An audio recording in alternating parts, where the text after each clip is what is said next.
Hello and welcome to the Goldenrod Podcast, bringing you some of the latest and greatest Pokemon news and a few laughs along the way. I'm Ben, and as always, I'm joined by fellow Pokemon enthusiast Conor. Before we begin, you can jump around the podcast by using the timestamps in the description below. And I need to apologise first and foremost. I'm suffering from man flu, which is the worst thing ever, and therefore sound a little bit off, I think. How are you, though, Conor? I'm doing all right. I'm about to do a lot better, depending on what your answer to this next question is. Oh, okay. Are you coming to the European Championships? Oh, I forgot about this. Yeah, I said I was going to look into it. Sorry. I completely forgot. I said I was going to look at it over the weekend, and then the weekend was just really busy. Probably. I just need to have a proper look. I did I don't have know a if look. I don't know if there's tickets left now. Oh, okay, right. I'll have to have a gander I'll have a gander straight after the recording this. But I did have a look, and it was just the hotel. Like, everything else was quite cheap. Like, getting down there and everything. I'll have a look after this, unfortunately. But I know you're going. You've got 2 tickets, haven't you? I have. Me, I think Lewis might be joining me. Nice. Friend from home, and Baker Bulbasaur is going to be coming as well. It's going to be fun. Okay. What is there at this year's? Is it very similar to last time? In theory, it should be very similar to Worlds. It'll obviously be a smaller event, but I can imagine it being much the same. So you're going to have your dedicated Pokemon Poke Center is going to be there. So there are going to be lots of stuff you can buy. There'll be little side events that you can take part in. Plus, obviously, the tournament for everything. Because as far as I'm aware, it is, once again, TCG, VGC, Pokemon Go, and Unite are all going to be there. Oh, that's absolutely amazing. I did watch it last time because it was streaming on Twitch over on the Pokemon's official Twitch channels, and it was so much fun just to watch. So even if I can't make it, I will definitely be watching it. Do it. That's the plan. Should we jump into the news, because we have so much to cover this week? Let's start with the Scarlet and Violet save bug update. So just a quick refresh for people. Last week we spoke about that there was apparently a game-breaking bug that was corrupting save files on Scarlet and Violet, and what was causing that wasn't clear, to be honest with you. Some people reporting it was buying the DLC, others saying it was certain Pokemon and trading over the postcards from Pokemon Go. So there's a whole host of uncertainty. But Conor, have you got an update on this? Unfortunately not. There's not a whole lot of information as of such. Game Freak themselves have not openly come out about this yet. We are still waiting for them to give us a full rundown. We do know that it is affecting a very limited number of people. So it's not, not that it's nothing to worry about, but we don't want to blow it up more than it is. That being said, there are a number of people who just aren't playing Scarlet and Violet at the moment. There have been reports of people missing out on like the Decidueye raids that are going on at the moment because they're too scared of losing everything they have. Yeah. And there are comments from people saying they're not coming back to Scarlet and Violet until at least Home comes out, which we still don't have a final date for. It still blows my mind that we are 3 months, close to 4 months out from the release and still no home support. I don't like, with BDSP, I kind of understood it in some way because it was built on the Unreal Engine, wasn't it, rather than Pokemon's whatever they used to build the games. So I can kind of understand that, because it's like, okay, right, they need to probably figure out some of the links and the functionality. But this, I don't know. And the only thing I can think of is the reason it wasn't there at live is because it wasn't a priority, because they were busy with other things. And that now it's like, okay, right, now we've got a bit of time, we can start to work on this, which is a shame, because what annoys me is when I complete the Pokedex in Scarlet and Violet, I'm like, okay, I'm spending time collecting these Pokemon that I know I have in home from a previous game that I just want to bring in, but just one of those things, unfortunately. So yes, no update as of yet, but we are getting another patch in April, mid-April, I believe. What that covers, it hasn't come out yet that's going to solve the issues that we are seeing at the moment, but we're gonna have fingers crossed at this point. Yeah, he is hoping. It's just a bit strange that I can't imagine that April update. If this is a genuine issue and there is a fix for this issue, I can't imagine them waiting until April. But Game Freak does what Game Freak does, I guess, and who knows? We'll wait and see. Should we move on to other just game-breaking features and issues with Pokemon, but this time with Pokemon Go? Do you know what? I only realized this morning that after starting this podcast, I end up looking at all the bad things about. I used to love this game. I used to think it was great, and now I see it every week, and I'm like, it's just plagued with issues, isn't it? But let's get into Pokemon Go. So apparently, fans are furious after the reveal that the Shiny Jirachi event that you could pay $4.99. Basically, the shiny Pokemon wasn't ready at launch. And I think what has angered fans even more is the fact that there is so much busy work, so much grinding involved in the research that not only have you paid for something that you can't get straight away, but then you have to jump through so many hoops to get it. And I just want to kind of touch on some of the actual research because it is a little bit overkill. So, step 1, catch 385 Pokemon from the Kanto region. Step 2, well, actually, still in step 1, you've then got to do that again for the Johto and Hoenn regions. Okay, so that's going to take a while. Step 2, have 10 best buddies. Again, I think I've got one best buddy. It takes forever to do this. And then there's other things such as catching 10 Kecleons, spinning or doing things every day for 20 days. There's just so much busy work, which, to be fair, wouldn't bother me if, I guess, the rewards you got were, representative of how much work you put in. But, the chances are that people paying for this are already close to max rank, I'd say, because you are that heavily invested in this game, and the rewards you get are limited. And again, the running theory at the moment is that the reason there's so much busy work is not because it was designed to be fun, it's designed to buy them some time to actually put the Pokemon in the game. Yes, because only the article I'm reading, that only 3 of the 6 research steps have been revealed. Step 4 isn't even out yet. So they are obviously just taking their time with this, which just... The reason I was keen to report on this news, and the other thing that we're going to touch on in a bit, because I don't want to be really negative Pokemon Go, because I enjoy it for what it is, but I think since doing this podcast, I've started, the cracks have started to show a lot more, and I think that because early on in Pokemon Go, it was quite easy to just keep bringing people back in and keep people engaged because you could constantly run events to bring in new Pokemon, but they are getting to the point now where they are starting to run out of new Pokemon to throw in there. So what do? Well, let's start doing paid events. And, if it was, a couple of quid once or twice a year, maybe I would be inclined to take part in it. Or but if this is still part of the Pokemon Go tour, yes, which we covered a couple of weeks ago, like their first event or one of their first events in Nevada, where that was it. Yeah, with the Primal, Kyogre, and Groudon, and the issues that plagued that. And I guess my annoyance with this is you are asking people to, you are offering extra stuff to people for a paid amount.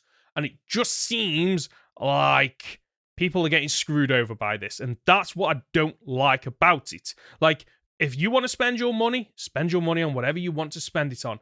But what infuriates me is when people spend money on something and they don't even get what they're paid for. Yeah. That's the thing that absolutely infuriates me with this. And I guess, the annoyance is that, and we'll talk a little bit more about this later on, actually, is around, you're basically paying money for digital assets. You don't physically get anything, And those digital things that you get, you're at the whim of a company that could just take them away.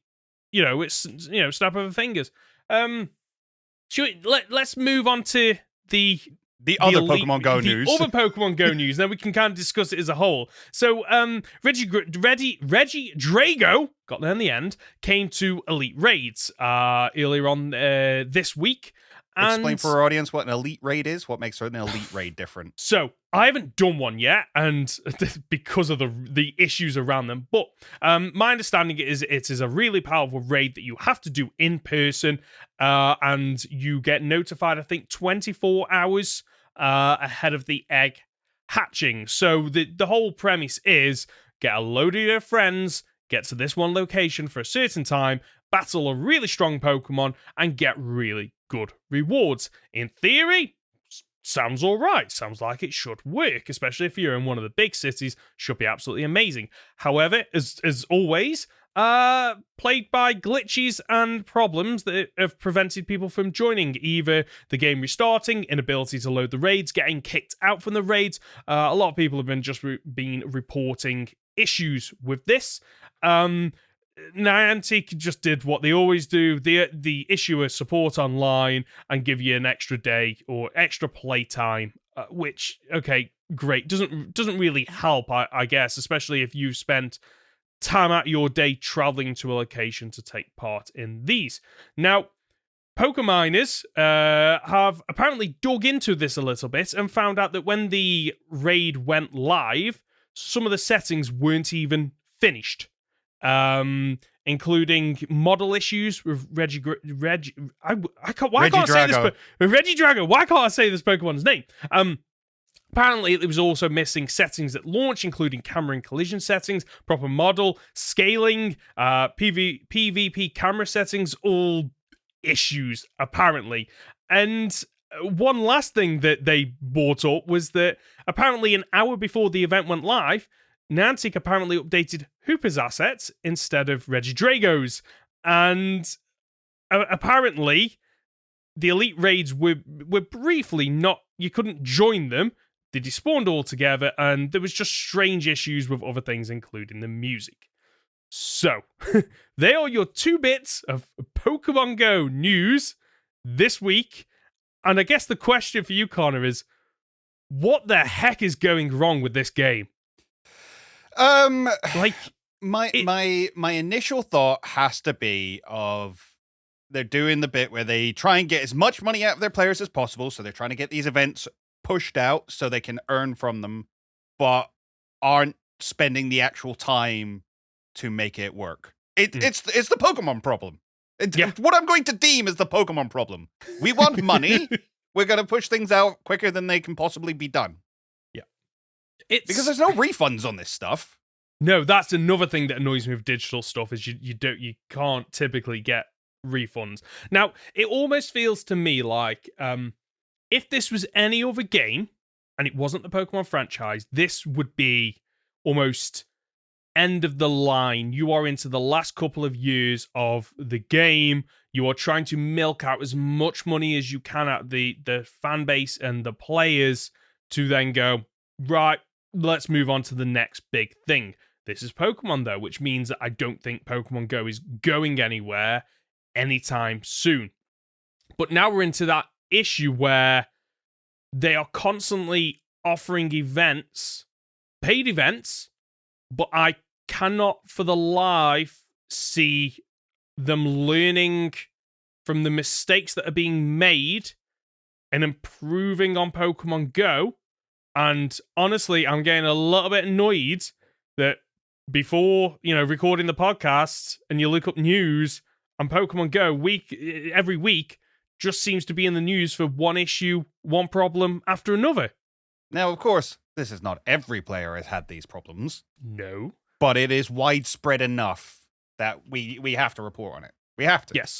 Yes, definitely. Just so people are aware of it, but also I think people would just be interested in our thoughts, because I'm not, I play Pokemon Go as a free-to-play player, and you're a filthy casual, that's why. I'm a filthy casual, and some people could argue that I'm part of the problem, because, if it... You know what? No, I'm not part of the problem. And you know why? Because back in the day, when apps became a thing, I used to buy loads of games. They used to be, 79 pence on Apple. And I had so much fun. And you know what? It's not my problem. It's the developers' problem because just games started to come out and go, well, they're free, but we offer things that are ridiculous amounts of money. Like the amount of games that you jump into, it's like, oh, you want to buy some gems to, continue playing? Oh, that'll be £80, please. Like, wait, what? You want me to pay more money than I would for a AAA game on a mobile game that in a couple of years' time probably won't exist anymore? No, thank you. I guess I don't. It'd be interesting to know the people that we speak to in the comment section or email us, tweet us, however you want to do it. Like, have you paid for some of these events? Like, what do you get out of them? Are they worth your time? Do you enjoy them? Like, why do you take part in them? Because I'm really curious to know. And maybe this is me as a rural player. Maybe that's the issue here. Maybe the thing is well, like, now that Pokemon Go has become competitive, as in it's at the World Championships and stuff like that, is this a problem? The fact that you can pay to have effectively better Pokemon and take part in events where you can catch Pokemon. I don't. Again, my knowledge of the Pokemon Go competitive scene is not high, but surely some of these legendary Pokemon that you can catch are very rare and only available in these events. So my understanding from the Worlds series that I watched is that some of the Pokemon that were available there, you could get those Pokemon at any time. However, some of them had they had moves that were only available for a limited time. So the problem is that moving forward, you will have a set of players that can't run the risk of missing out on some of these because they might lead be competitively viable at some point, and you maybe don't know until you actually get that Pokemon or it's released there. Because what they typically do is, a couple of weeks before, Community Day or whatever, they'll go, oh, you can get this Pokemon, and if you evolve it during this time period, then it will have a special move, or it has something that the regular version doesn't get. And I'm under no illusion that's probably the same for the paid ones as well. And it does feel very much like any kind of, mobile game where you have to, you're not paying to enjoy the game, you are paying to keep up with the competition. Yeah. And I'm not a fan I of think that. That's where the issue lies for me. Yes. Because I don't know if you're aware about this, but there's been some talk about a Olympic esports, bringing esports to the Olympics. Unfortunately, a lot of the games that they announced to be sort of as part of the competitions were free-to-play loot box games. Oh, of course. And it's like, that's... You are already making the Olympics, which already isn't on a fair playing field anyway, even less fair. That just doesn't make sense. You can't have competitive sports be paid to win. I know there will be people out there going, well, have you never watched Formula One? Have you never watched the Olympics where they've just got better shoes and better bikes and better gear? It's like, yes, I understand that, but I don't think that's right either. Like, I don't think that's right, but I think loot boxes are on a whole nother level because it's an aspect of gambling. Well, it's not even a case of, oh, I've got the most money, I win. It's, I've got the most money to waste on stuff I don't need, I win. And that is why certain countries, and I can't remember, I think one of them might be Belgium, off the top of my head, I've started to ban loot boxes from games. And I'm completely on board with that. I absolutely hate it. There are... Yeah, anyway. I don't want to go ranting down this. Do it, you coward. We'll probably come back to this in to tell you what, this ties in and leads in nicely to Pokemon looking to jump into the metaverse. Should we move on to that one? Yeah, let's do that one. So, the Pokemon Company has a job opening for someone with knowledge of Web3, including blockchain technologies and NFT and or the metaverse. Now, for those of you who don't know what these are, because I'd imagine everyone knows what NFTs are simply because of the memes, okay? But NFTs, non-fungible tokens, I believe it stands for, is basically a digital asset tied to you or a physical asset tied to you, but you have a license to that or proof that that is yours that is digitally viable, i.e. you can't lose it in a fire at home. So think of it, kind of the best way to think of it is that you own a house and you have a mortgage document for that proves that you are the owner. So one way that NFTs could be used by that is that you buy a house. It's like, okay, here's your digital proof that you own that house. It is secure within a blockchain, which is a database that collects information in a block. Once it's filled up, a second block is formed, creating a chain, and they're all linked and it repeats. So basically, those two working together basically means that you have an asset, whether or not it's physical or digital, but you have a digital proof that it is yours. And of course, us, being humans, decided, oh, what can we do about this? Haha, funny memes as images. And the joke is that, well, it's an NFT, but I can just right-click and copy it, and I have that image now. So, like, NFTs, there is viability in that within the digital space, i.e., Pokemon Company, digital trading cards. And you go online, you buy a set of cards, and there's a one Charizard card that is only available to one player. They own the NFT for that, and therefore it can't be copied, it can't be hacked. Like, it is proof that I own this one card that is limited. Why do I think they've gotten into this space?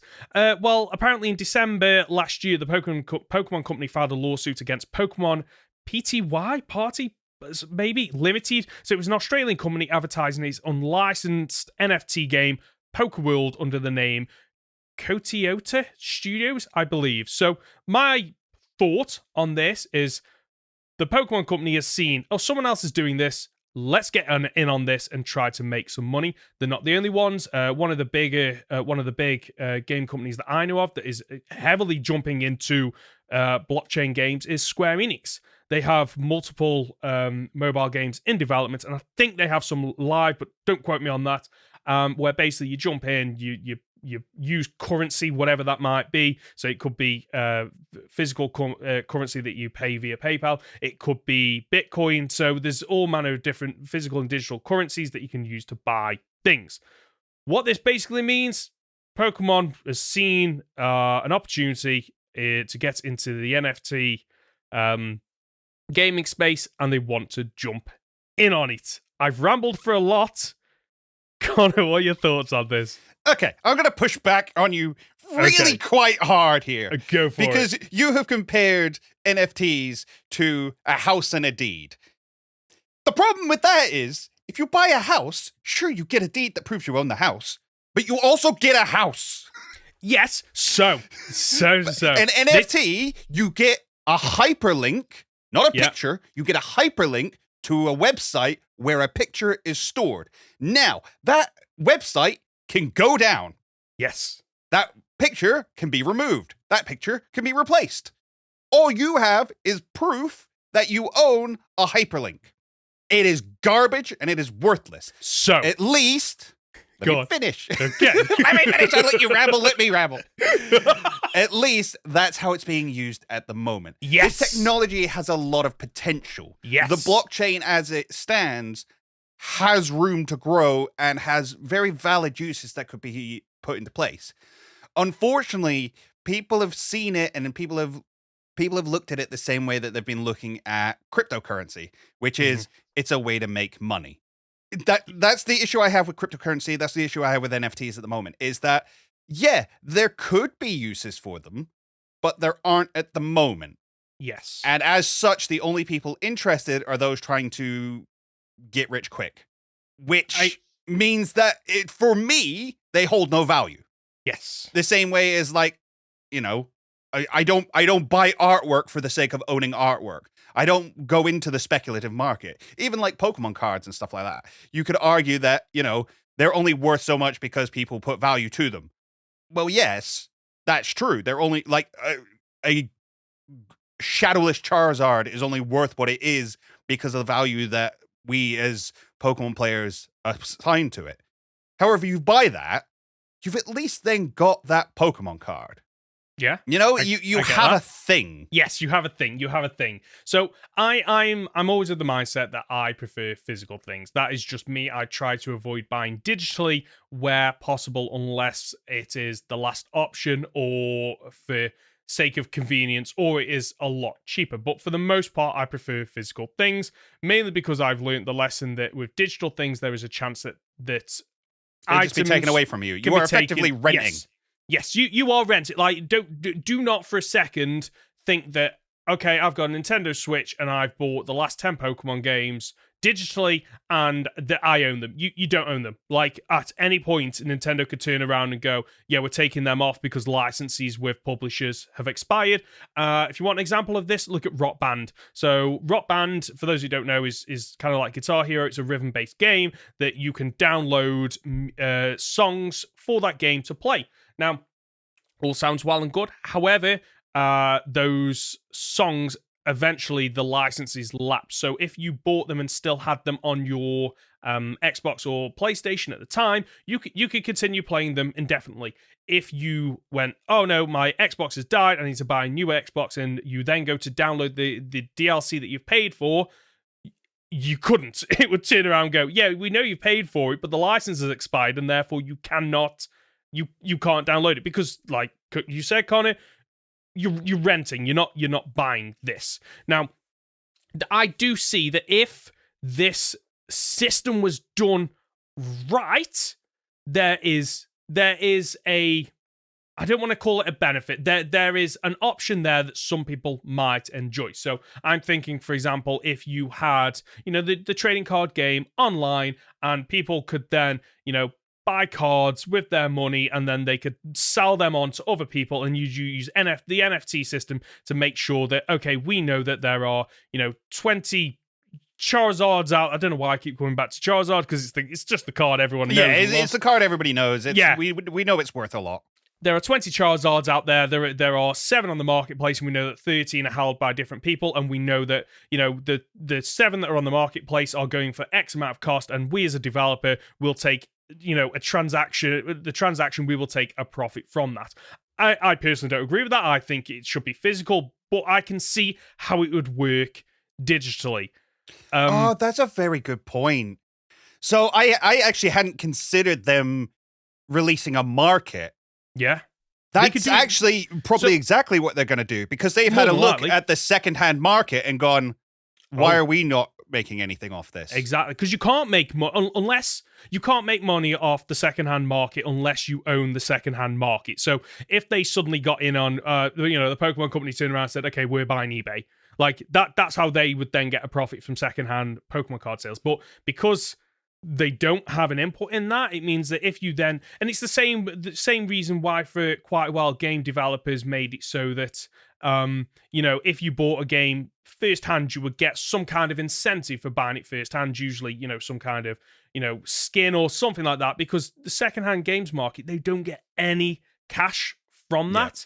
And then you get EA, who pushed it too far and said you can only play online if you buy it brand new. Yeah, exactly. But I can understand why the Pokemon Company could do this. And there are benefits. There are absolutely benefits to if this system works, because you could have it where, okay, so you, Professor Hoenn, have purchased DLC and you've got a skin in Scarlet and Violet. Well, because you've got all these other games in place, you can transfer that skin to the other games to use it in Unite. Unite's a bad example, but you could use it in Pokemon Go as an avatar, whatever it might be. Oh, you no longer want that? Well, that's absolutely fine. You can sell it to somebody else. They then get the NFT for that, so you can no longer use that skin in your suite of Pokemon games. But the person that has now bought it from you, they now have that. If this is implemented correctly, there is some usefulness in this. Don't get me wrong, I'm still not a huge fan of, there's a lot of questions there as to them just taking it away from you, or shutting down servers, or just going, you know what, we're banning you and therefore you no longer have access to that. Like, there's a lot of grey lines and issues there that I don't like, but there are advantages to doing this. I think it's going to cause more issues than it will more than likely anything else. Yeah. I think The thing is with NFTs specifically, you say they became a meme. They became like a little bit of an issue, really. Like there was, as you say, companies like Square Enix got involved. There were a lot of companies who were like, "We're doing NFTs," and then immediately got backlash from their fans and went, "Don't worry, we're not doing NFTs anymore. Never mind, ignore that," because people have seen NFTs as a scam because that's what a lot of them were used for. They were all pump and dump systems. They were a case of like, right, oh, we're going to do this. It's going to be worth loads. And then loads of people buy into it before it even releases. And then it gets rug pulled. Everything gets pulled out before it even gets built. And the thing is, sure, Pokemon probably wouldn't do a rug pull. But you're then what? Incentivizing children to get into stocks and trading? Which is, for lack of a better word, I don't care if you're the best stock exchanger in the world, it's gambling. It is, yeah. It is. Right? Nobody knows whether a stock is going to go up or down. Nobody knows if an NFT is going to be worth something in years and years' time. And sure, you can argue that, well, the speculative market of Pokemon cards has always been the same. Yes, but Pokemon has never directly had a hand in that speculative market, other than, making cards rare, and that's a whole thing that we could go into. And Pokemon cards technically are gambling because they're all loot boxes anyway. Do you see what I mean? It just opens up such a bag of worms that it does. Just stay away from it. Just stay away from it, please. Yeah, I'd agree with you that I'd prefer them not to do this. I get that this is just another way for them to. It's an opportunity for them to make money, and as a business, obviously, they have to pursue that. They would be getting pressure from whoever's at the top to go, we just got to make more money because it's capitalism. We got to make as much money as we can. I personally cannot see this going anywhere anytime soon, mainly because of just how big Pokemon is. That it is just, I just imagine it being so unruly trying to get all these different systems communicating with one another that I honestly think that this job opening they've got, someone will come in, look at it and go, yeah, no, like your systems are so old and, databases don't communicate with one another that actually it's just not going to be worthwhile. I think that is going to be what happens, but I'm interested to see where this goes. Don't necessarily agree with it, but it's interesting nonetheless. Again, there's nothing saying specifically like this is the route they're going down. They just advertised a job role that said we'd like you to have experience, which might be a case of we just want you to be able to see where other people are using our assets. Yeah, potentially. Very possibly. Who knows? I do want to come back to this one in the future, but it wouldn't surprise me if we hear nothing for a very long time. Should we move on to the reason I'm giggling? It's just more negative news, but this time it comes is as a result of a person and not Pokemon. I think the Pokemon company has handled this quite well, but a Pokemon judge receives a lifetime ban following harassment of transgender players at was it the Vancouver Regionals last weekend? So from what I understand of this, a number of players were asked to have a selfie with the judge who, just started out just talking to them normally. However, it basically devolved into this judge insulting them. Yeah, expressing why he didn't believe they passed for females. Yes. Which, passing is a whole thing within the trans community. There are people who do and people who don't, and that's understandable. There are people at different levels of transition. That's the way it is. But yeah, by the sounds of it, there's quotes like you have a manly face. Yeah, that's just not something you say to someone. You have a boyish build. The more I read into this, it is just it just sounds like this person has just taken it upon themselves just to go, I'm just going to be an absolute, if I could swear, I'd use the C word. They just want to be they just want to degrade people. Whether or not they take joy in that, I don't know. But it sounds, from the news article, basically the judge didn't leave them alone and kept following them around, harassing them. In terms of what so the news article I've got here, basically, it doesn't go into great detail, but the moment that The Pokemon company was aware of this. They took swift action, so good on them. The judges being banned, rightly so. And I think one positive from this, I'd probably say, is just that it just shows that the Pokemon community is massive and it's open to everyone, regardless of, circumstances, beliefs, what gender you are. And I think that's a really good thing. And it just annoys me that there's always one idiot who ruins it. Yeah. And, it brings up it brings up a good point of how much training should judges be given, especially if they're going to be dealing with lots of different people. I assume to be a judge, you have to have your equivalent of a CBT. Yeah, I'd imagine so. I hope so. That is what it's called, isn't it? Yeah. See, I don't know what it stands for. I've got a CBT. I don't know what it stands for, though. Because we're British, we would know it as that. That's basically to say, hey, I'm safe to work around children. Yeah, pretty much, yeah. Should there be some kind of acceptance training, as it were? Which is not unheard of. These things exist. I know people who work within governmental positions and government roles who have to do exactly that. It's like, you work with people from all walks of life. You must learn to deal with them, regardless of race, gender, religion, whatever. This is how you approach people. Just don't be a knob. Pretty much, yeah. It's as simple as that. Yeah. Just be nice to people. It's not hard. Just be nice to people. And you know what? If you come across someone and you think, I don't like them, there are valid reasons not to like people, just walk away. Just go, no, I'm not dealing with this. But if it's part of your job, well, you know what? Sometimes you have to put up with these things. I'm not talking about the transgender community. I'm talking about like people just being idiots as part of your job. But unfortunately, it's part of your job. You just have to kind of deal with it as best you can and figure out a way from there. But when it's part of your hobby, it's different. Yeah, when it is part of your hobby. When you're paying to be part of an event, not the other way around.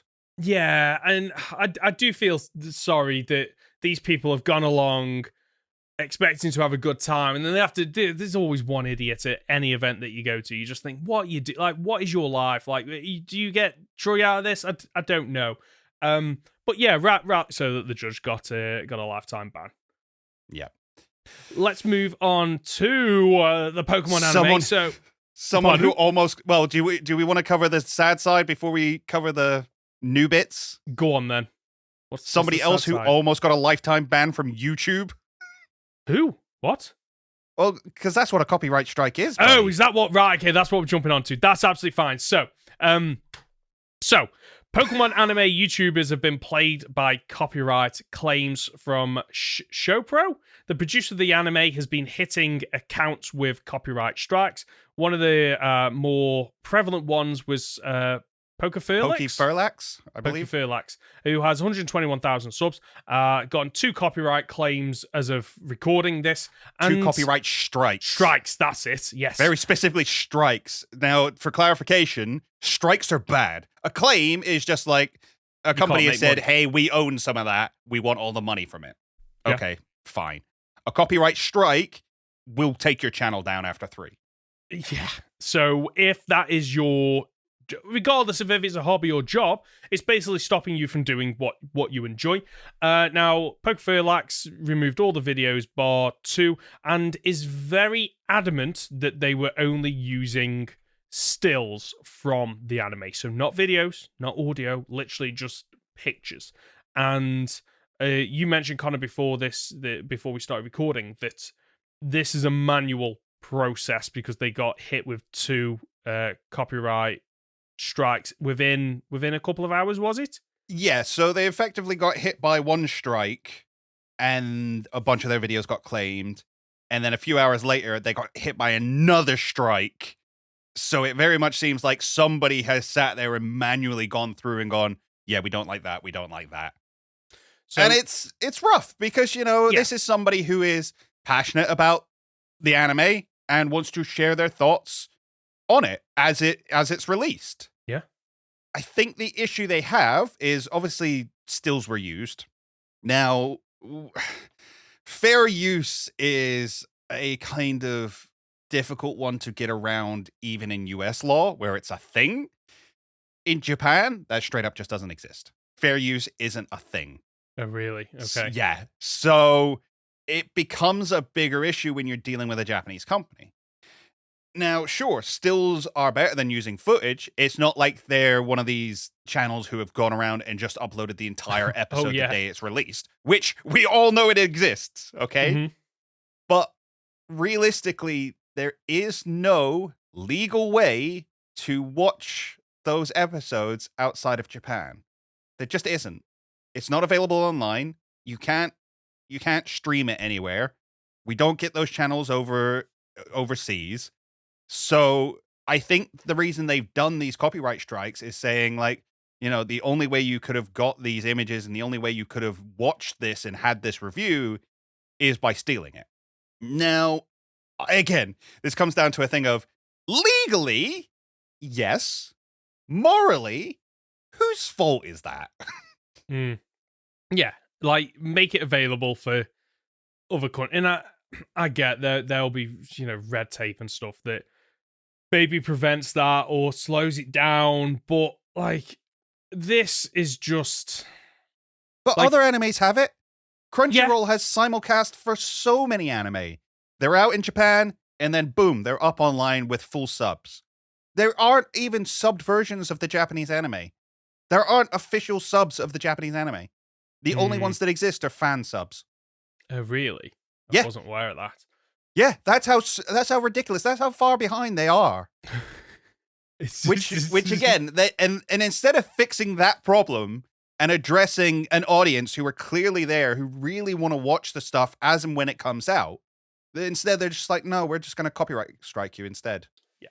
Yeah. We're going to say that not only do we not agree with you watching our stuff, we're not going to allow you to watch our stuff, and we're going to destroy your income for trying to convince other people to watch our stuff.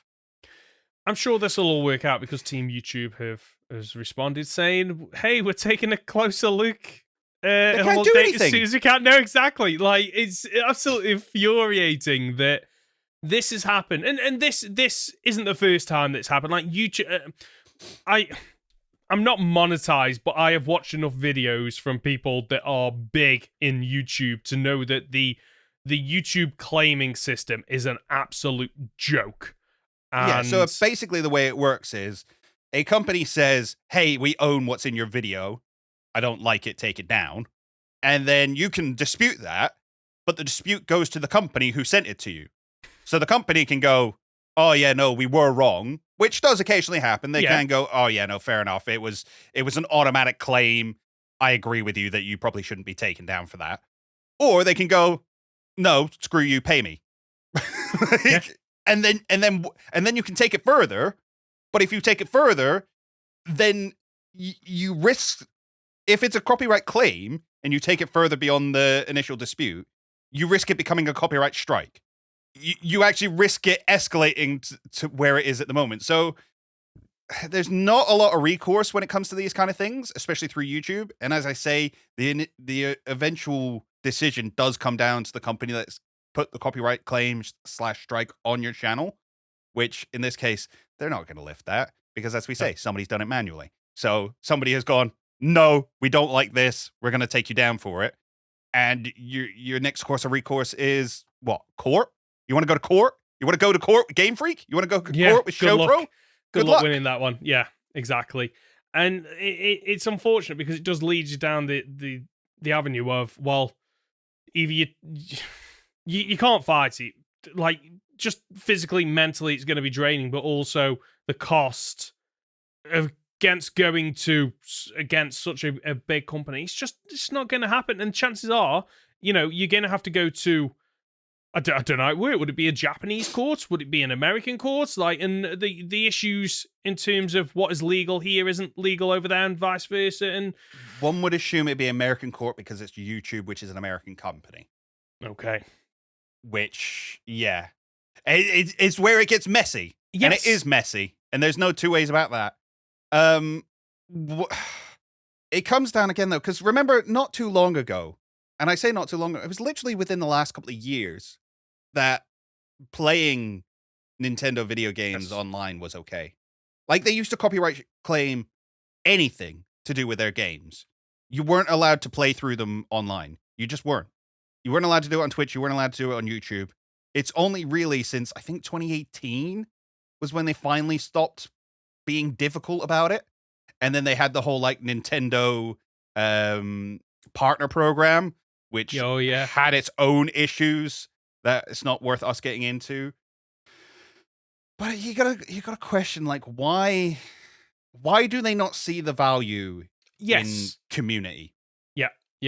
Well, because, like, for me, like, if they were uploading the full video, like, fair play, like, copyright strike them, take them down. Like, I've used videos from the Pokemon anime in YouTube videos before, and because I couldn't get them legit, I went to YouTube, and like they always do the same thing where whoever this YouTuber is, they'll put their watermark in the corner. I'm like, I'm not thanking you. I'm not putting you in the credits because, like, it's not yours. You have stolen it from a company for the purpose of making money, I guess. Yep. The only other argument is, I'm archiving them for, historical purposes. But let's be honest with you, we don't need you to do that. Like, and again, when you're talking about uploading parts of the video, you're talking about, you're using it to illustrate a point. Yeah. It's a case of like, we're specifically talking about this thing that happened in this anime episode, which I have to show you so you know what we're talking about. Yeah. Which is again, kind of falls under fair use depending on what you're using it for. Yeah.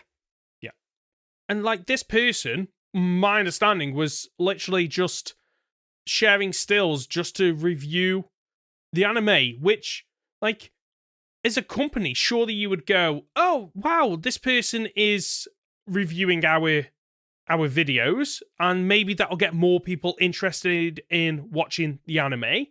And you know what? If they talk about it negatively, then chances are, like the way we talk about the anime sometimes, of, oh yeah, maybe we should have, done that episode in a different way. But the fact that they are, like, I just don't get what the benefit to the company is of this, outside of their misguided attempts and thoughts of, we're protecting our intellectual property. It's like, you're not, though. Like, I don't get why you think you're protecting your intellectual property, because this person isn't making... They're making money, but they're not making money from... They're not taking money away from you by stealing from your money. Does that make sense? Like, I could understand I could understand them going after companies or people that upload their episodes, because that could be seen as taking money away from the company because they're watching it on YouTube rather than paying a service if a service exists. But, like, there's no overlap between the money that Poker Furlax was making and what Showpro was making from the anime. There's no overlap. Like, this person was just reviewing your episodes and using stills to illustrate what they were talking about. This is so infuriating. Yeah. I think the issue you've got is that copyright is a difficult one. Mm-hmm. And because the laws are basically, if you don't defend it, you don't have it. That's the way it works. You have to defend a copyright. Yeah. So if you want to keep intellectual property, you need to fight for it. And unfortunately, that means that some of the fights that get picked aren't necessarily ones that the mass audience agree with. I was watching a great YouTube video about, we've talked before about why don't Nintendo adopt the Sonic approach. Yeah. It was covering that of like, why does Sega allow fans to use Sonic? Because they don't allow fans to use Bayonetta in the same way. There are other Sega properties that don't get the same Sonic treatment. So why is Sonic so different? And it breaks down the idea that, well, actually, Sega is not just Sega, it's Sega Sammy.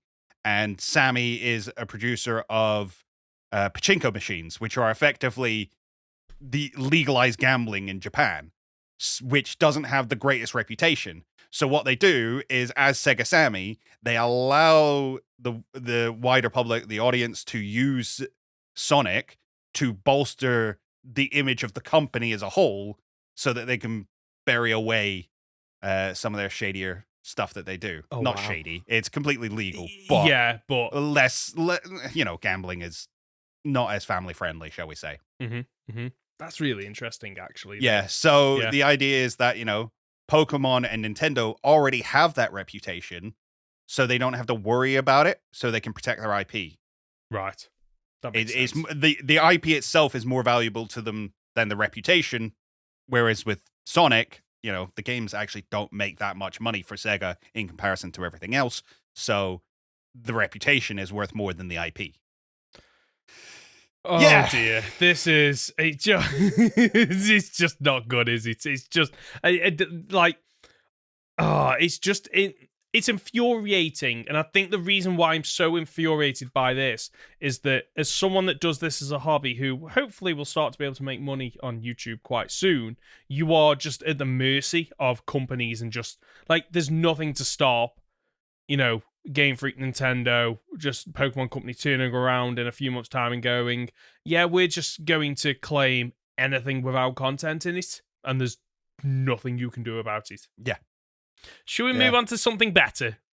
Something happy? Something fun? Please. Yeah! Let's move on to the new Pokemon anime. The stars, Liko and Roy, are getting their own manga series. It's going to be a weekly, is it? I've written down weekly, but I swear I saw monthly. Starting the 14th of April. The art looks absolutely fantastic. The art Do you like it? Gorgeous. Oh, I love it. See, I'm not a fan of the art style. Oh, how come? I don't know. Their faces just look a little bit squished.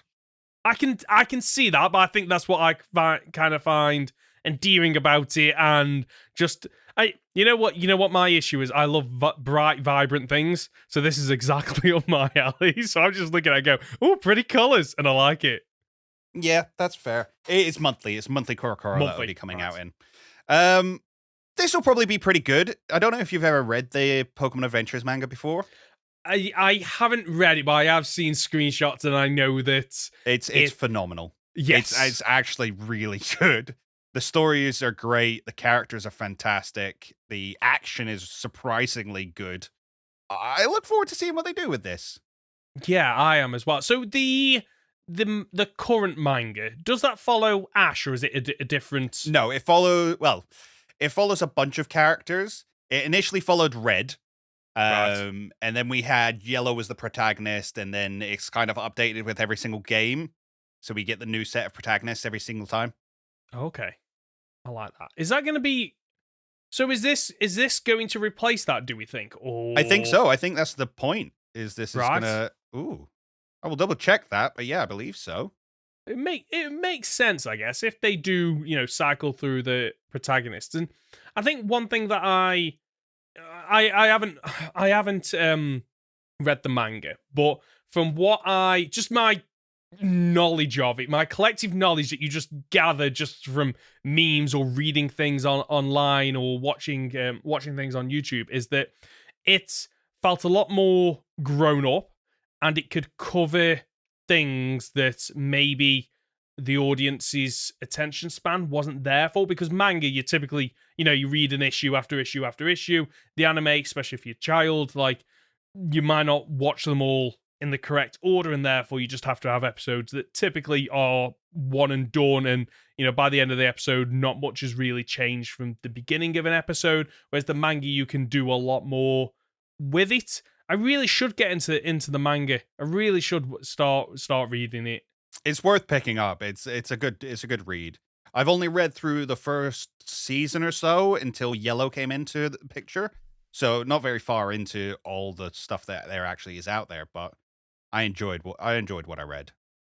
Good. Shall we move on to the new anime and Professor Freed's crew?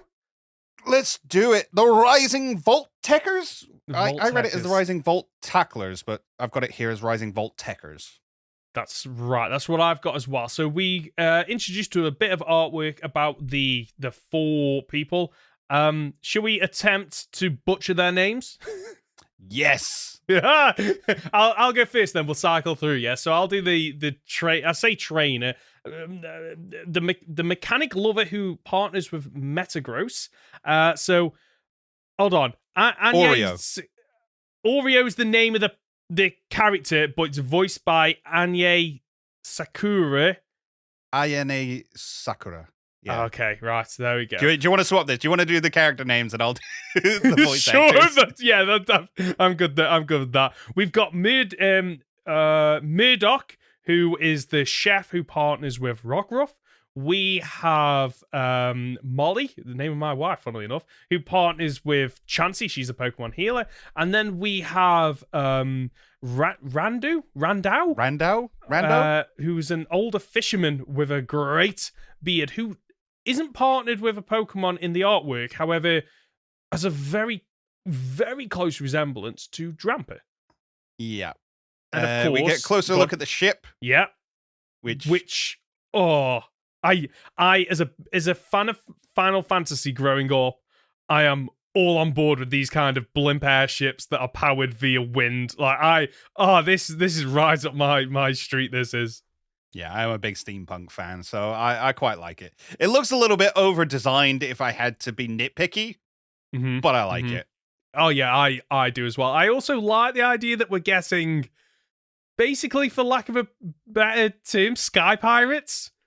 Although Sky not really pirates, straight up. but like I am on board with this. I love the fact that we some of the partner Pokemon we are getting as well. Just the Pokemon they've got, other than the healer, I guess, don't really like. You wouldn't partner those trainers with the Pokemon, and a chef and a Rockruff don't. But I'm glad they've done that because, like, obviously there's a story there, and I'm looking forward to seeing these partnerships and seeing them develop. Like, I'm getting really good feelings about this anime. It's going to be different. Yes, it's very distinctly different. I am really looking forward to it. So the idea that they're going to be flying around, obviously, that's as a way to get them from A to B. It makes sense. I can't help but feel that one of the reasons they've done this maybe is production costs, because doing a sky background while they're talking and flying and all that probably takes sense. A lot less time intensive than drawing backdrops of cities, and clouds and backgrounds you could probably reuse quite a bit and no one would probably clue into it because your attention is on the foreground and the characters and the conversations and the interactions.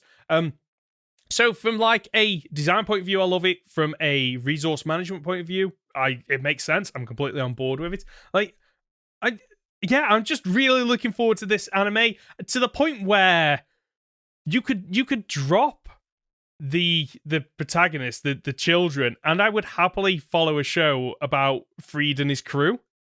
Well, this is what I was just thinking. These aren't children. No. These are adults. Are they going to have full adult style story arcs? Yeah. Are they going to be as involved in the story as our main characters or as side characters have before? I think back to Sun and Moon, where you had the the school posse. Yeah. And each of them, although side characters, had their own storylines and stuff that went through. Are these going to fill the roles? Because there's a big difference between having adult stories and child stories.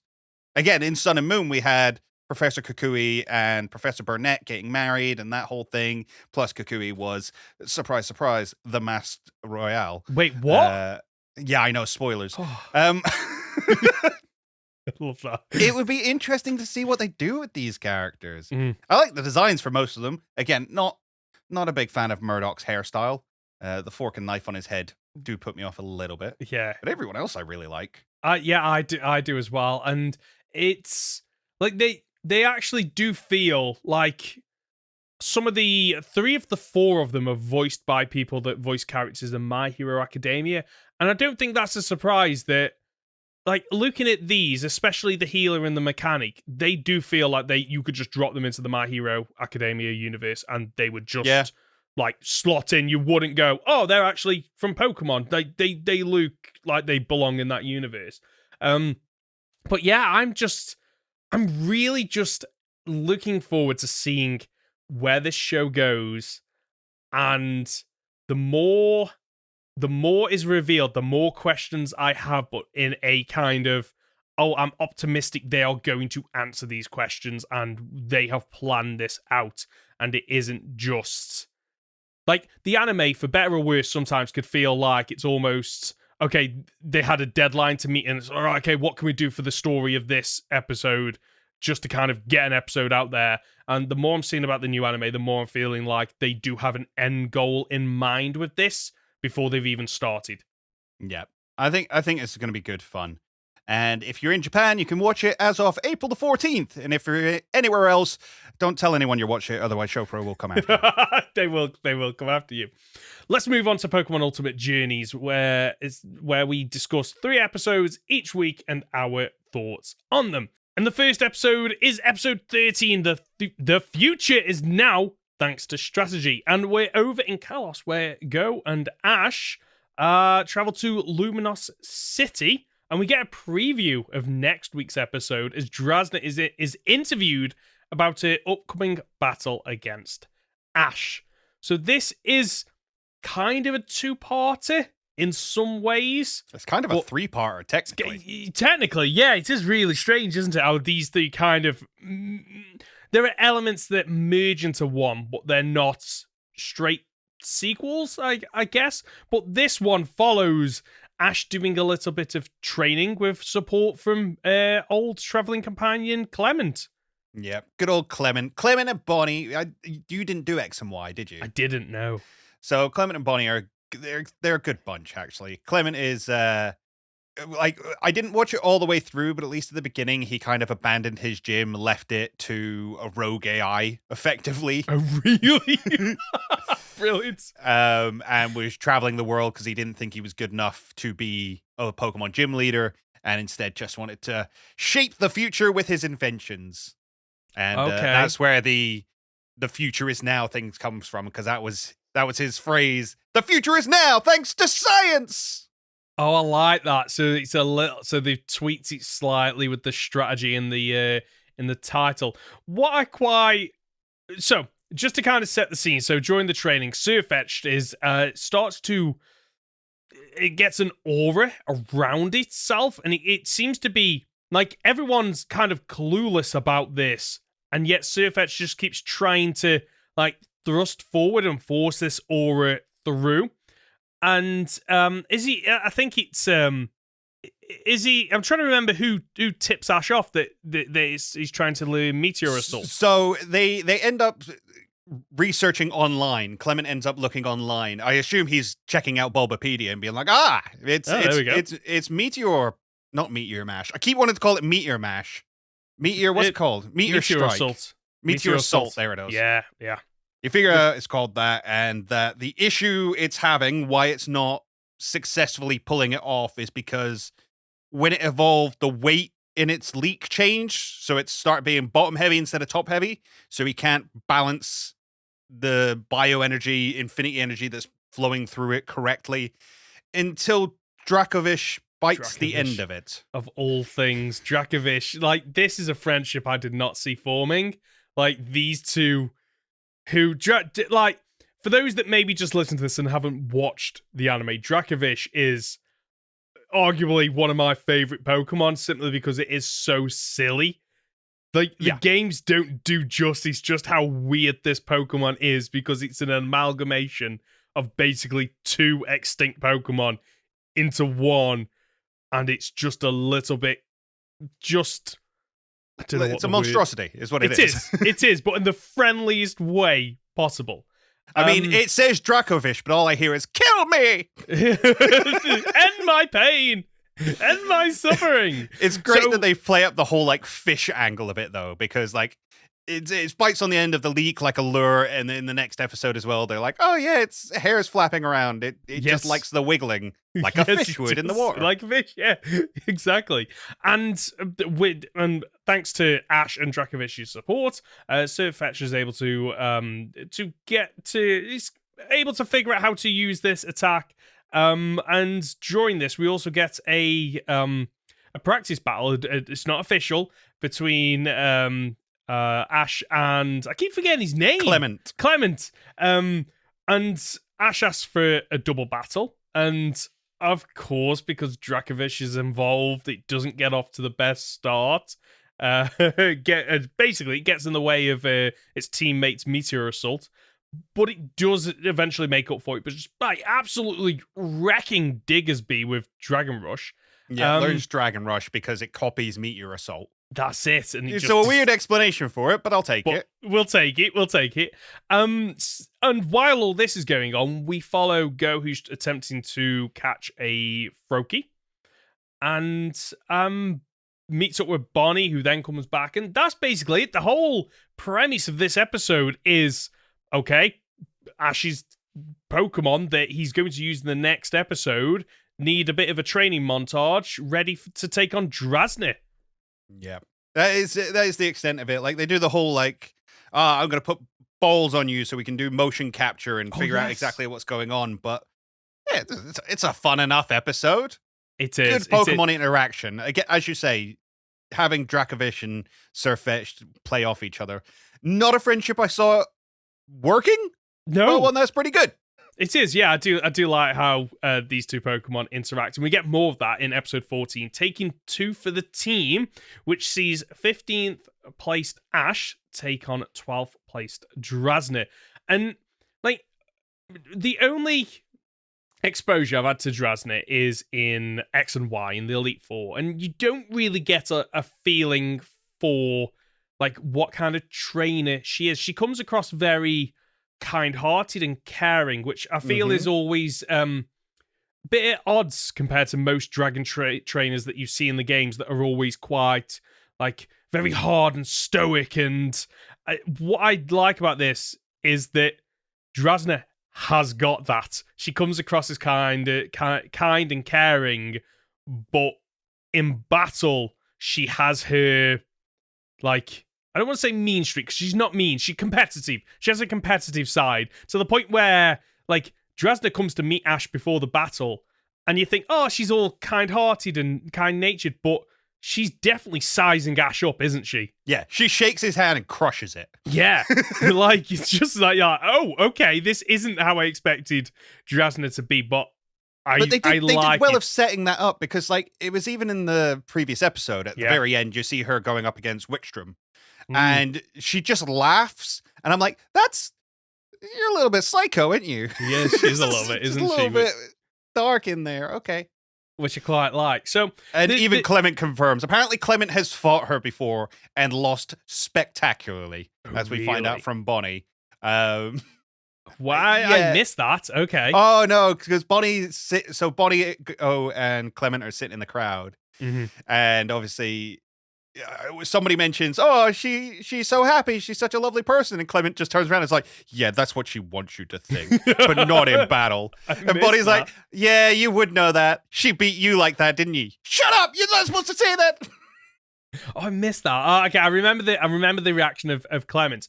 And so, before we jump into the fight, did you feel that there was a possibility Ash would lose, or do you think... See, I knew you were going to ask me this question. I was thinking it the whole way through the fight. Yeah. Did I think Ash was going to lose? No. Okay. Did I think Ash deserved to win? No. No. Agreed. Yes, that's where I arrived at the end. I went into this battle thinking, okay, could I see Ash taking one final knock before he manages to make it into the top 8? And I thought that I thought, okay, I don't think he'll lose, but I think there's a possibility that he barely edges through as a kind of, just to show the audience that, okay, Ash's overall victory isn't guaranteed, he's still got to work for it. And I'm not sure if that's what they were going for in this episode, because, like you said, if this wasn't Ash, Draznir would have won. Yeah. But because it's Ash, and he's the protagonist, he gets through by the skin of his teeth. And the thing is, it's not even a usual Ash win where he pulls something just out of nowhere and outthinks or outsmarts or outplays. His Pokemon just refuse to go down. Which, fine. That's a valid thing of, no, I will keep standing no matter what, but I just don't think they would have. I think he lost this fight, really. I agree. So just to kind of set the scene. So the first fight is Sirfetch'd versus Neuven, and Ash gets the first not the first win, so to speak, but he's able to use Surfetch Shield to block an attack. But then Drasna just wipes the floor with Surfetch, just countering, using Boom Burst to remove its leak and shield. Like, basically, like Surfetched, how it doesn't lose that first fight, I don't know. Ash recalls it, rightly so, because there's no way that Surfetched is getting through, which does raise an interesting question, actually, that, you know, it's not the first time that he's mentioned, take a rest. It's like, well, that's not how it works in the games. Like, they're in the Pokeball. They're not resting. Like, they don't come out with more energy, which this episode kind of feels like Surfetch comes in with, like, renewed vigor because it's had chance to just, like, rest for a little bit. I'm under the impression, right, this is the theory that I have running. Okay. It doesn't work so much in the games because game mechanics. Mm-hmm. But within the lore, the Pokeball induces the shrunken state of Pokemon. Now, all Pokemon possess the ability to shrink, as we learned from Professor Laventon in Hisui. Legends Arceus, there it is. So all Pokemon have the ability to shrink. We know that Pokemon shrink after we fight them. After they faint, they shrink. That's what they do. We hear about that in the Titan Pokemon. We need to go and get the Herba Mystica before it comes back because they shrink down, and you can actually find the Titan Pokemon out in the wild afterwards at normal size. So what I think happens is, to sort of regain health, Pokemon shrink themselves down as a defense mechanism to make themselves less easy to find. The Pokeball induces that state, so when they do return to the Pokeball, they do rest. They don't heal up, but it allows them to rest. That makes sense. Okay. And I'm on board. It does make sense because when they're in their Pokeballs, they're not frozen, are they? Yeah. They're in there. Whatever the inside of that Pokeball is like, that's how it works. So Ash sends out Dracovish, so the two Pokemon that he was training in the previous episode, and it's a standoff between Dracovish and Noivern. Both land a hit. So Drasna recalls Noivern and sends out Altaria. And this is where we get... Ash gets done a little bit dirty here, because for me, like, this section of the fight almost implies that Ash hasn't trained his Pokemon very well in terms of obedience. So Dracovish comes out and basically gets infatuated, but not because of Altaria using a move. Just Altaria wiggles, and it goes back to what you were saying of Dracovish almost goes, food. Like, it just sees something and, like, its primal instincts kick in, I guess. Yeah. And Ash just has to think quickly and like snap Dracovish back in to use Ice Fang, which is countered with, like, another example of just Drasna just countering with Cotton Guard to increase its defense, and then Mega Evolves Altaria, only for Ash to not realize that it's because it's a fairy type now. Dragon Rush won't have effect. Yes. Which, there was just a couple of things there where I was like you say, Ash probably on the balance of things didn't deserve to get this win, and like to the point where I'm pretty sure, is it Clement shouts like yeah, don't do that. Yeah, and Ash doesn't realize, and I'd like to, like, they've painted Ash as a very competent trainer for the most part throughout the last 3 series, and this feels like either they've not undone it, but just ignored it. Yeah, I can see what you're saying. I think the worst part is these two Pokemon were, like, displayed as being pretty weak in this battle. Yes. They get the win, but again, doesn't feel deserved because Dracovish just spends half the battle getting blown back and is constantly just scraping across the floor up against the wall where Ash is, stands up, runs back in again. Which, again, if it was, like, played up as that's what's happening, I get knocked down, but I will always get back up, that's a fine story, but that's not the one they go with. No. So it just doesn't really work for me. It's a cool battle. There was nothing particularly, like, outstanding with the animation. No, there wasn't. I agree with you there. Yeah, it was pretty standard stuff.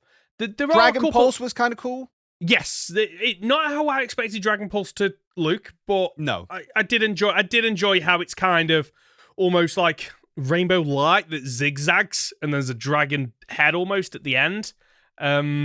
Looks nothing like it does in the game, but I'm okay with that. I'm okay with them doing their own thing. One highlight I think for me that I did find quite funny is when Altaria basically uses its fluff to just grab Dracovish, who is quite enjoying dying by uses play rough, which Dracovish just looks like he's loving life. Death by snoo.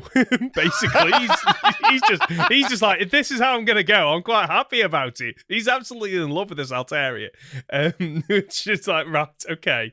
And Ash, the way Ash deals with Altaria, is, anime logic that you can't do in the game. Although I've always wondered why there isn't a almost soak or wet mechanic in the game that Ash is able to use water gun to drench Altaria, which is, a good strategy in terms of Ash doing what Ash does, I guess. But it doesn't feel like all the other times where he's pulled out these, quick thinking strategy of, oh, only Ash could think of about that. This one doesn't feel like it plays that much of a part. No, it's because he immediately follows it up with the Dragon Rush that does nothing. Yes, that's it. It's like, well, okay, cool. You made it wet. Well done. Well done, exactly. And I still maintain there should be some kind of mechanic like that in the games. Anyway. Well, you have soak. We do, but I want the Pokemon's wet and therefore, electric type moves will always connect, or you get what I mean? Stuff like that. Something a little bit different.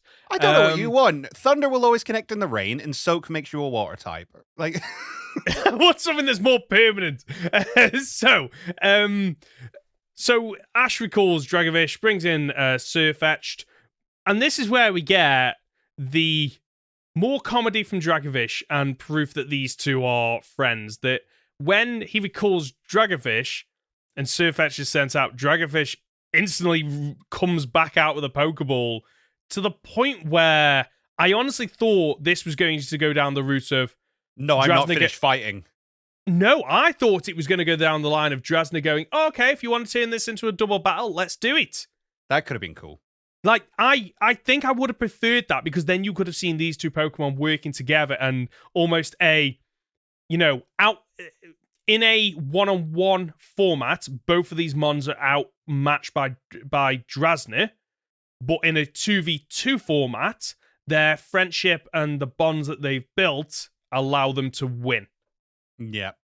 But I think it would, how do I say? I think it would diminish the meaningfulness of the tournament. Agreed. If you could just change things up on the fly like that. Agreed. And that's not to say I don't think that things are going to be changed up on the fly later on, but there you are. So another quick highlight is Bonnie basically proposing to Drasna on behalf of her brother. That's what at she the very do. end. Is that what she does? That's what she does. She's like, I want you to look after my brother because you should marry him and babysit him. Because Bonnie is under the idea that she looks after her brother and that she must find a decent replacement for herself. Mm-hmm, mm-hmm. So overall, I don't want people thinking that I'm being overly negative on this episode, because I did enjoy it. I always enjoy the battle episodes. It's just, I don't know, that it's almost like they didn't fully plan this episode out in terms of, okay, let's make it. It almost feels like this is one of those episodes where it's out of continuity because things just aren't exact. Like, characters just don't act like you'd expect them to. Yeah, it's the fact that they tried to do our main characters on the back foot, and then it will turn it around through some way and then win. And the turning it around is supposed to be the two Pokemon coming out of their Pokeballs to support each other, but it just it doesn't resonate. It doesn't. No. It doesn't feel like a big enough moment to turn the tide of this battle.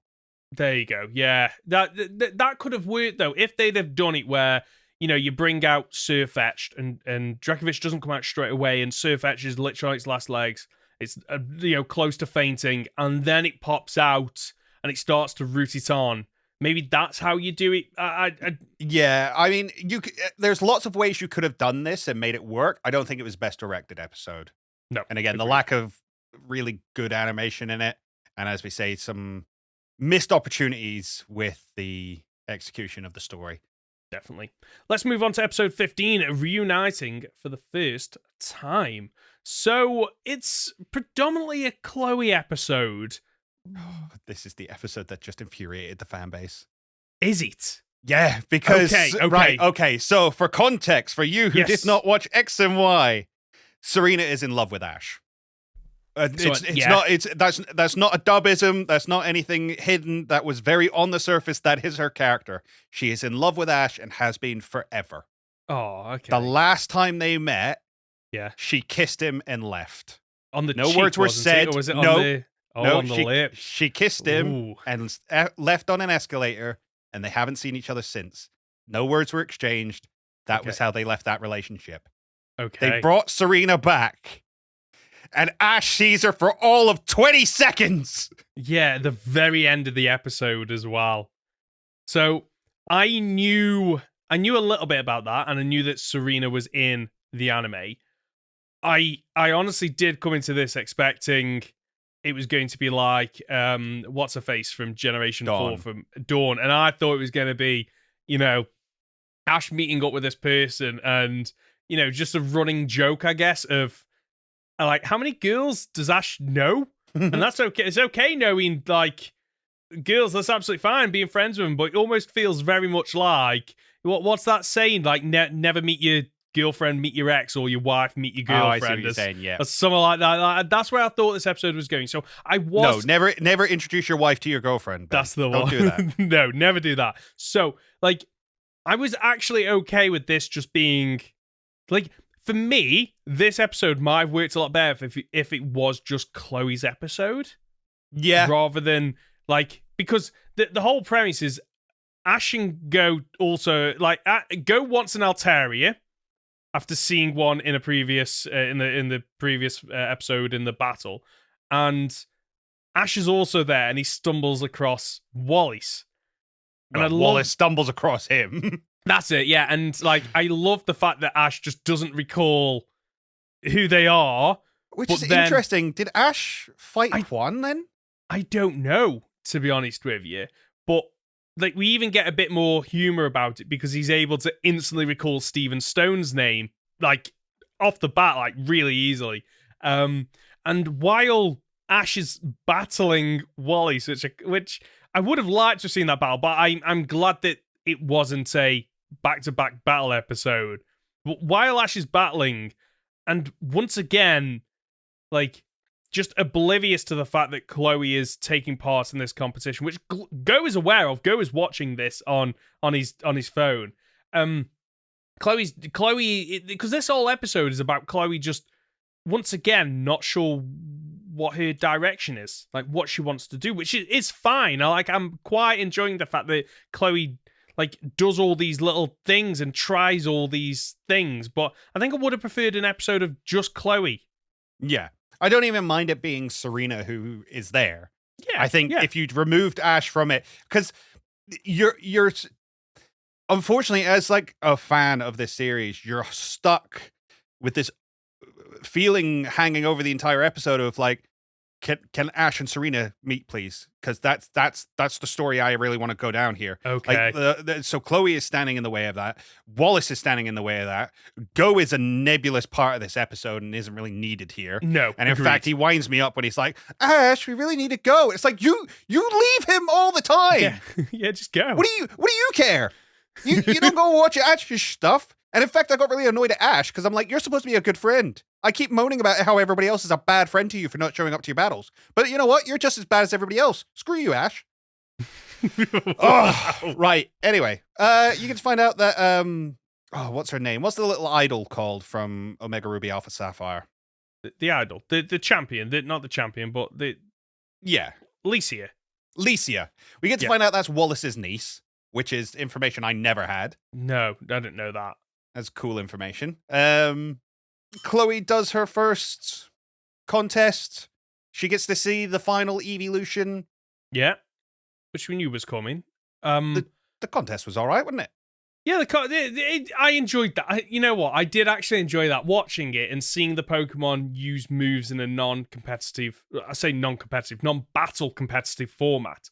I mean, yeah, I really did enjoy that. I'm not quite sure. Is it Chloe's Eevee that's able to basically ride Fairy Wind using Tackle? I'm not quite sure how that works, but fine, whatever. It's all right. Pancham and Sylveon can ride a big fire ring. Yeah. So, But it's really weird actually because like all the trainers are shown using one Pokemon, and except Serena. Serena, who gets to use 3, which obviously would create better effects because you have 3 Pokemon to use moves, so you can combine them in interesting ways. And to be fair, I enjoyed like the way they combined them of, you know, doing the fire circle and then encasing it in ice, and you know, it was really cool, and I did enjoy that. And when Licia turns up at the end and Mega evolves and uses, is it Draco Meteor? Was that her? I'm trying to remember now. Yeah, it was, wasn't it? There was some really stunning like effects, and I did enjoy it. I just wish we'd have maybe gotten the full episode of Chloe in the competition and just explaining, you know, explaining how it works, give us a bit of lore about the competitions, and, you know, is it as big as, you know, competitive battling in certain scenes and whatnot. I did enjoy this episode for what it was. I guess I wanted more of the Chloe stuff. That's fair. I mean, it's kind of random how she gets thrown into the battle or into the contest anyway. It is, yeah. Just Licia spies her out of nowhere. It's like, yes, you should join competitions. I'm going to endorse you now, which, to be fair, is how it goes down in Omega Ruby and Alpha Sapphire. It is, I understand that. But it was dumb then, it's dumb here. Yeah. What one highlight I did enjoy, actually, is Ash is able to beat Wally's. And, like, it's almost like we go back in time because we revert back to the gym challenge, which is like he literally gives him the rain badge and then has this hilarious, like, just starts talking about you direct, you can go anywhere from here, you've got the badge, like, this is your journey. I'm like, wait, what? Like, he proper threw me, but I really enjoyed it. He does keep playing up, though, that I'm not just a gym leader, I am on the level of Steven Stone. Yes. Which is cool. That's a good throw in there. Because, again, like, Ash has now beaten Elite Four members, he's beaten a technical champion of Unova with Iris, so he shouldn't be troubling himself with gym leaders anymore. No, he really shouldn't. And Wallace is one of those people where like, as a kid, it always struck me as weird what... Wallace is a bloke, isn't he? Yeah. Yes. Yeah, so it always struck me as weird what he was wearing. But you know what? Like, as I've gotten fabulous. older... Yeah, he is. Like, as I've gotten older, I'm like, yeah, you do you. Like, if that's what you love, like, dressing like, go for it. Because, like, you can pull it off. It obviously works. So, yeah, a little bit of jealousy that he can pull off that, and I can't. I mean, I'm just going to say, I still don't think he's as fabulous as Steven Stone, but that's a preference thing. That is definitely a preference thing. Steven Stone is just life in the Hoenn region. Overall, though, 3 good episodes. I did enjoy them. Yeah, I think watching these 3 back-to-back was definitely the way to do it. Yes. Good fun overall. Good trip to Kalos. Agreed, yes. Are you up for playing a game, Conor? Let's do it. Perfect. In front of me, I have 3 Pokemon with 3 Pokedex entries each. But Conor has to spot the fake entry. So, up first this week is... Froakie. Its mane of bubbles are surprisingly fragile. A single prod will cause them to pop. The second Pokedex entry, it secretes flexible bubbles from its chest and back. The bubbles reduce the damage it would otherwise take when attacked. And third and final entry, it protects its skin by covering its body in delicate bubbles. Beneath its happy-go-lucky air, it keeps a watchful eye on its surroundings. Okay, so... stays under its bubble, but keeps focused. That sounds pretty accurate. The second one was reduced damage. What was the first one? They're fragile and they pop easy. Yeah. I don't think that's accurate, but I feel like the second one's the one that you wrote. Back to that 50-50 game. Yeah, we are. I'm going to go with the first one, and you're going to tell me it's the second one, aren't you? I am. So you've guessed the first one, and I am afraid to tell you that it is the first one. Well done. Oh, okay. You did it. You did it. Well done. Okay, good. Okay.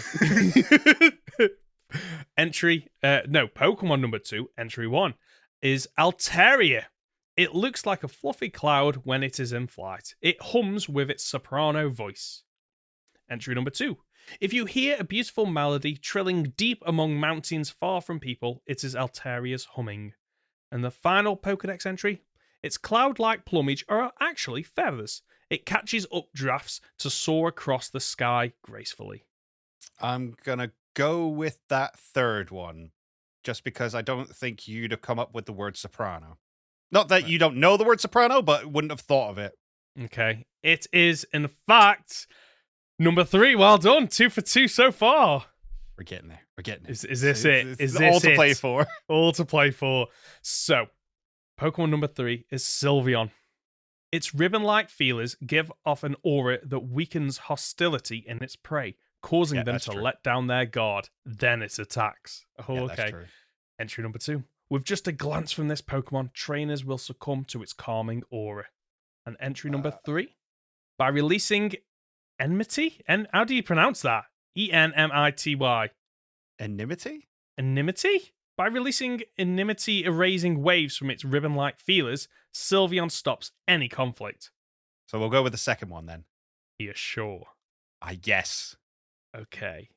I'm afraid to tell you that you have homework between this and next week, as you have got all 3 right this week, and therefore you will be testing me. Oh, it feels good. It's been so long. Well done. Well done. You did really well there. I almost guessed myself out of it on the first one. You did, but no, you got there in the end. That's what we like to see. We love to see an underdog coming away with the spoils. You've won absolutely nothing but glory, I guess. Bragging rights. You're bragging rights for a week. So let's move on to comments and questions. Usual writer inner Tony says, "What's your favorite movie franchise or trilogy, and why?" For me, it's probably going to be the Alien franchise. Mostly for the first 2, to be fair.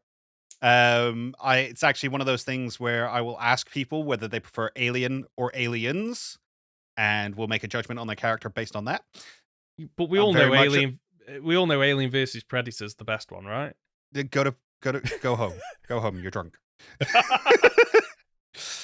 But I just love that franchise. I think there's a lot to like in it. I think once they moved on to, what was it, Prometheus and Alien Covenant. I actually still haven't watched Alien Covenant because I was so put off by Prometheus. Some of them are very schlocky. I think 3 has good elements of it. I don't think it's overall a good movie, but it's a great director's first attempt at movies, and he's gone on to do better stuff. And the 4th one is just batshit. Really? Is that the one where the kid dies at the start after being saved in the 3rd one? No, that's in the 3rd one. Oh, okay, that's in the 3rd one where they just kill the kid and the cat immediately. Yeah, it's like, no, the 4th one is where Ripley dies, and then they resurrect her, but she's also part queen. That's it, yeah. Yeah, you could tell they were kind of running out of ideas. And, well, no, that's probably unfair. Like, there is probably a good story there, but, like, it's just one of those things where I think at the time it was like, okay, just keep pumping out sequels. Yeah. They'd lost track of the, like, horror that it was. Yes. But I still think they've all got something good in them. So even, like, Prometheus, I think, as an Alien film, doesn't work. But if it had no connection to the Alien lore, I maintain it could have been a really good film. It makes very little sense. I agree. Yeah, it would need some working, but I almost feel like they were constrained with, okay, so it's set in this universe, but we don't want it to be an Alien film, so how do we get around it? Like, it should have just been something completely disconnected from that universe. But yeah.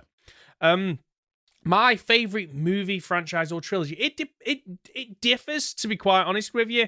In the past, it has been, Star Wars, it has been Marvel, it has been The Matrix. Like, Lord of the Rings, I just jump between things depending on, what I'm currently enjoying, I guess. And, like, so many things where, like, some franchises go on for a bit too long. Star Wars is one of them where, really enjoyed Star Wars, and then the sequel trilogy came out. I was like, what is this? What has happened? And it just kind of puts you off it. But in terms of like favorite franchise, there's a reason the Marvel series has been going on for so long. Say what you want about Phase 4, but like the way that they kind of it was almost like a trilogy of films. But it wasn't just 3 films. Like, you had Phase 1, Phase 2, Phase 3, and it's nothing like that has ever been done before. And there's a reason why it's held in such, high regard. I'm trying to think of one that isn't like, oh, he likes Marvel, everyone likes. I'm trying to think of one that isn't like common or obvious, but nothing's coming to my mind, unfortunately, at the moment. That's fair. You're allowed to like what other people like. That's why other people like them, because they're good. Exactly. For good reason. If you've got a comment or question, you can reach us by leaving a comment on our podcast on YouTube, by emailing goldenrodpod@gmail.com, or by leaving it on our Discord channel. Or by using the hashtag goldenrodpod on Twitter. Connor, what have you got coming up? So I am currently working on a video essay about character analysis of the main rivals / companions of Scarlet and Violet, and working out why people like them, especially focusing initially on Nimona, possibly the only good friendly rival. Yeah, I can understand that. To be fair, like, there's a lot of similarities between Scarlet and Violet and X and Y in terms of, you meet these people early on and then you just kind of meet up with them every now and again. But X and Y, at the time, for me, didn't work until I think it was you that pointed out, like, don't view them as rivals, view them as traveling companions, which changed my view on them.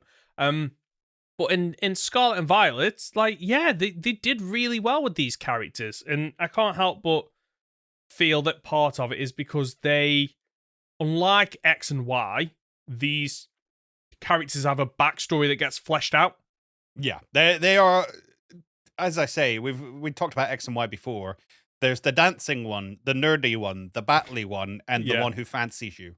Yeah, that's it. That is the extent of their motivation and character. Like, it's quite disappointing, really. In terms of what I've got coming up, finished the audio for the Cycles Are in the video, which has taken me way longer than I wanted to, but a mix between busy personal life and being unwell has meant that I haven't really managed to get around to it until now. We do need to... What you should check out, though. Yes. Is EXP Share. Yeah! Do you want to tell them about it? We have released a new series called EXP Share, where we have a look at Pokemon spin-off games and review them. It's much shorter than our usual podcasts, about 15 minutes long. Well, we're checking out. The first episode is on Pokemon Pinball. It is, and that comes out, as of recording this, the tomorrow. But if you're listening to this on any day after, it'll be on the YouTube channel. Are we just doing this on YouTube, or are we also doing it on... I hadn't thought that far ahead. No, I think we just keep it for YouTube for now. Yeah?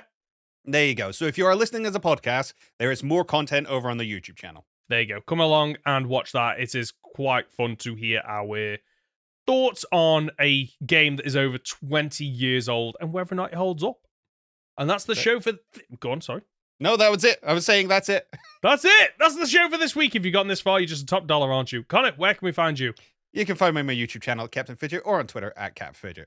I'm Ben. You can find me as Professor Hoenn Gaming on YouTube and Professor Hoenn on Twitter. As for the Goldenrod Podcast, you can find us on the usual platforms. Search for Goldenrod Podcast on YouTube or on your usual podcast app. Leave a like on YouTube or a 5-star review if you're listening as a podcast. We'll be back next Friday for another week of Pokemon podcast content. See ya!